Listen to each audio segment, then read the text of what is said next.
bicyclette, je t'emmène à toute vitesse, là où rien ne presse sur ma bicyclette. Salut mes pédalos, bienvenue dans cette nouvelle vidéo. Aujourd'hui on va voir comment résoudre 5 pannes sur le scrambler. Enfin, dans ces 5 pannes, il n'y a pas que 5 pannes, il y a aussi des questions que vous m'avez posées régulièrement et que je voulais vous répondre en vidéo. Mais avant de commencer, je vous invite à venir vous abonner car comme expliqué dans l'ancienne vidéo, arrivé aux 500 abonnés, j'aurai l'honneur et le plaisir de vous offrir les pneus route du scrambler. Comme un tirage au sort, comme on avait fait pour les poignées du scrambler. Donc voilà, allez-y, n'hésitez pas de vous abonner et d'activer la petite cloche. Vous êtes sûrement comme moi, vous avez sûrement la béquille qui berlotte. Mais pour ça, j'ai une solution. Il vous faudra des vis de 2,5 en longueur, plus un écrou de 10. Et après, ce n'est plus compliqué. Vous insérez la vis, l'écrou derrière,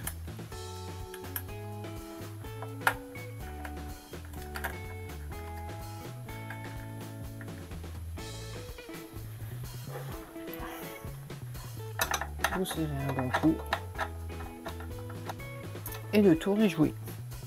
Et d'ailleurs, depuis que j'ai fait cette solution là, la béquille n'a plus jamais bougé. Bon, toujours vérifier si les petits écrous derrière ne se desserrent pas non plus de temps en temps.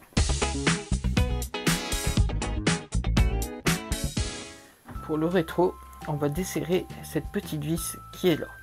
Et après, quand vous avez votre rétro, vous voyez, vous avez un petit écrou qui est juste là.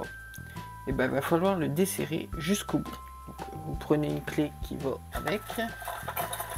Voilà. Et vous desserrez.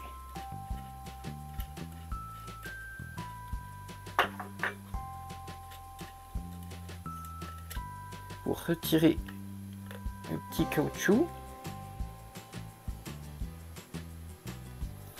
Vous retirez la rondelle. Après, vous allez venir desserrer la vis qui est là. Vous n'êtes pas obligé de la retirer à fond. Et vous allez venir retirer ce morceau et l'autre embout qui est un petit peu plus dur. Et voilà, avec la petite bague qui s'est barrée avec sa petite bague, et vous le remettez comme ça. Hop, le trait devant le trait de l'autre côté. En fait, vous retournez tout le système, vous remettez la vis, vous remettez la rondelle, vous remettez la bague en caoutchouc et le boulon, et on va voir maintenant comment le mettre de l'autre côté. Alors nous voici sur la poignée de droite, donc vous retirez le petit capuchon et vous venez resserrer votre rétro. Bon, là j'ai pris celui moi de droite pour pouvoir mettre sur le côté gauche, mais voyez, ça tient. Vous resserrez la petite vis aussi là. Bon là moi je vais pas le refaire parce que je vais la remettre de l'autre côté. Et je vous mets le lien d'un autre rétro qui est en description et en commentaire épinglé pour commander un rétro gauche, mais vous pourrez faire comme je viens de vous montrer pour le mettre du côté droit. La façon la plus barbare, comme moi j'ai fait en fait, parce que je me suis pas fait chier en fait, j'ai mis des câbles pieds.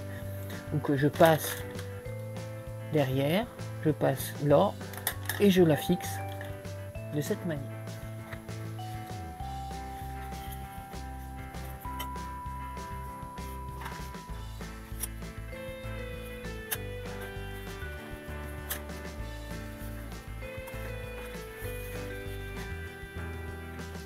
Alors vous pouvez aussi avoir la fonction vis et écrou comme on a fait pour la béquille en début de vidéo. Vous pouvez le faire aussi pour votre plaque. Je vous conseille de mettre du 4 mm d'épaisseur et de 12 de longueur. Et pareil pour les rivets, vous pouvez faire la même chose avec 2 rivets qui sera beaucoup plus propre. Par contre, vous ne pourrez pas le retirer, alors que les vis et les écrous, ça sera possible de le retirer facilement. Si votre plaque par exemple est abîmée ou cassée et que vous voulez la changer, ça sera beaucoup plus pratique que des rivets. Par contre, les rivets, si vous voulez mettre des rivets, c'est pareil. Vous prenez en 4 mm de largeur et 12 mm de longueur. Vous avez eu sûrement le même souci que moi avec le siège, c'est les écrous qui partent au fil du temps avec les vibrations. Et moi j'ai trouvé la solution, en finale c'est tout simple, il suffit de mettre des écrous de 10 comme à l'origine, mais sans les rondelles. Et ceci fait que ça tient mieux. Alors pourquoi, je ne pourrais pas vous expliquer, mais en tout cas depuis que j'ai fait cette solution là, les écrous ne bougent plus du tout.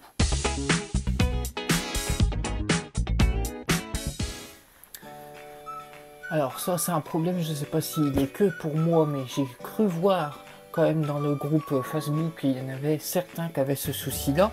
Donc je vous montre, vous mettez la clé pour remettre votre batterie, vous tournez la clé, vous insérez la batterie, vous la mettez bien, vous appuyez bien, vous remettez la clé et là normalement la batterie devrait ne plus bouger. Mais le seul problème c'est que si vous faites ça, voilà, vous voyez que la batterie se retire toute seule. Et j'ai vu que certains avaient des soucis avec des cas d'erreur, parce qu'à mon avis, quand il roule, la batterie se retire et ça peut que ça coupe tout.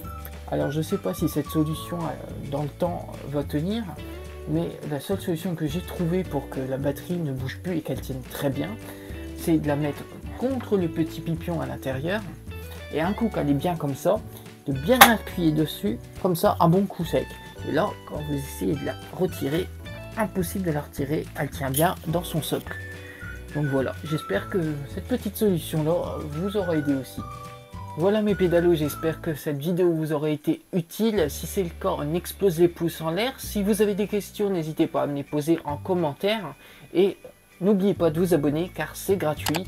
Et moi, ça m'aide beaucoup pour les vidéos.